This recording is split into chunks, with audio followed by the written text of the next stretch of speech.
Sebut saja Hong Kong Disneyland, pasti keterujaan dapat dirasai.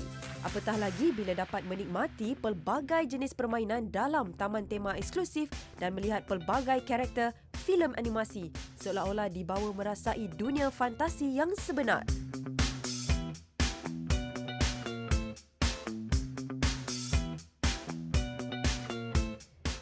Masa sehari yang saya ada ni, memang saya manfaatkan sepenuhnya tau. Dapat tengok persembahan musikal Mickey and the Wondrous Book yang menampilkan Mickey dan rakan-rakan.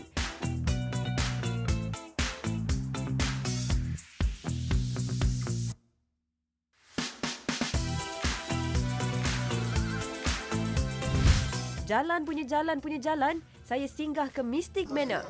Apa yang boleh saya katakan, pengalaman di Mystic Manor ni memang satu pengalaman yang singkat tetapi cukup memberi keterujaan tahap maksimum. Nak tahu apa? Korang kenalah datang cuba sendiri.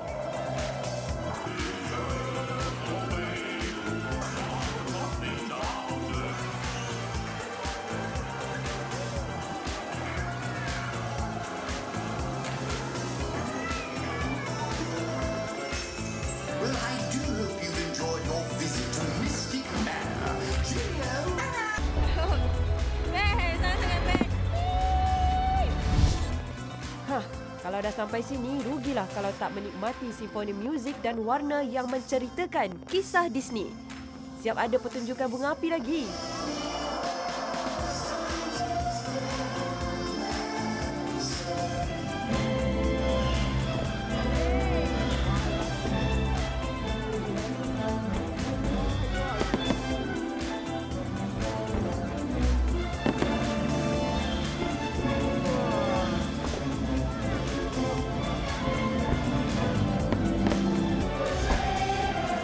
Nak cakap apa lagi?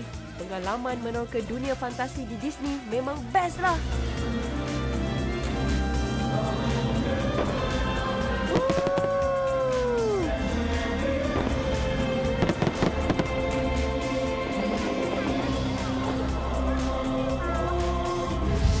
Daripada pagi sampailah malam berada di Disneyland Hong Kong ni betul-betul buatkan saya rasa macam berada di dunia fantasi. Jadi kalau nak rasa keseronokan dan keterujaan macam yang saya rasa, Disneyland Hong Kong ni tempat yang